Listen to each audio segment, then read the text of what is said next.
start with news of a clash and a dangerous escalation. A Russian jet collided with an American drone. It was a mid-air clash and it has significantly raised tensions.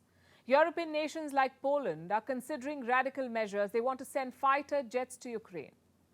So where is this headed? Is the war spilling out of Ukraine? We'll discuss the events and the potential repercussions tonight.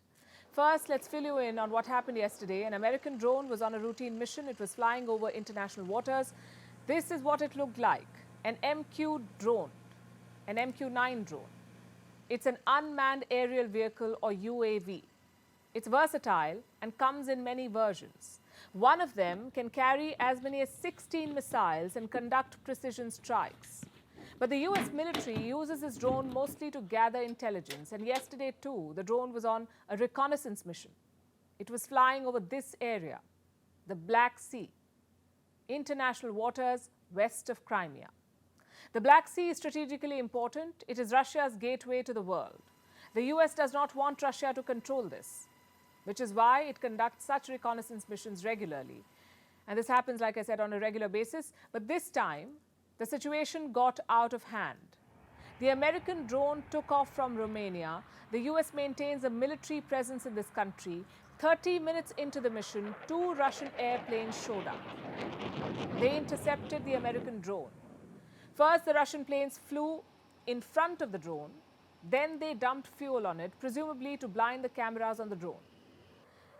The Russian airplanes took turns to do this. The first attempt was successful. The first Russian plane flew in front of the American drone. It dumped fuel and then pulled away. Then the second Russian plane tried to do the same. But when it was trying to pull away, it collided with the American drone. Was it an accident or was it done on purpose? We cannot say for sure. The Russian plane struck the drone's propeller. It's that part of the drone that helps it move. It was struck. And after this, the Americans seem to have lost control of the drone. They had to let it crash. US officials say Russia's actions were reckless. It was unsafe, unprofessional, and I think the actions speak for themselves. What we saw, again, were fighter aircraft dumping fuel in front of this UAV, and then getting so close to the aircraft that it actually damaged the propeller on the MQ-9. The Americans did not have to spell it out. This is a dangerous escalation for 2 reasons. First, 2 rival military assets collided midair, and second, Russia's response. It has offered a completely different version of events. Russia claims this American drone was an intruder and that it was headed towards international borders. The Russian Defense Ministry has issued a statement. It says the drone's transponders were turned off. What is a transponder? It's typically a device that is used for communication. It is for the transmission of radio signals. Russia says this is a violation of rules. In fact, let me quote from the Russian statement. This is what they've said. The drone flight was carried out with its transponders turned off in violation of the boundaries of the area of a temporary regime for the use of airspace established for a special military operation. Now pay attention to the language here. Do you know what the Russians mean when they say this?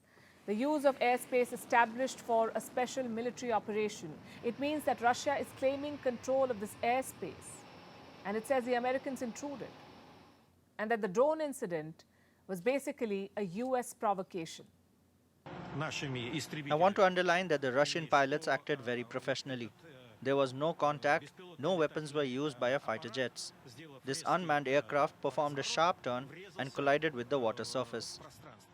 This is dangerous. Russia's position could not have been clearer. It says it now controls the airspace over the Black Sea, which means if America flies drones here again, Russian planes could be back in the air and they could try to disrupt American operations. What is the US response to this? It says it will continue surveillance activities. Washington says the Black Sea belongs to no one, and this raises the risk of a wider conflict. Ukraine and Russia are already at it with no signs of stopping. And now Washington and Moscow have clashed too. Meanwhile, European nations want to give fighter jets to Ukraine. 2 countries as of now, Poland and Slovakia. They want to transfer MiG-29 jets to Kiev. Remember, Ukraine has been asking for jets for months now, but the West has resisted. Now, Poland and Slovakia are ready to cross the bridge. This will be a major shot in the arm for Ukraine. It wants lethal air power to fend off Russian aerial attacks. And the MiGs would be ideal.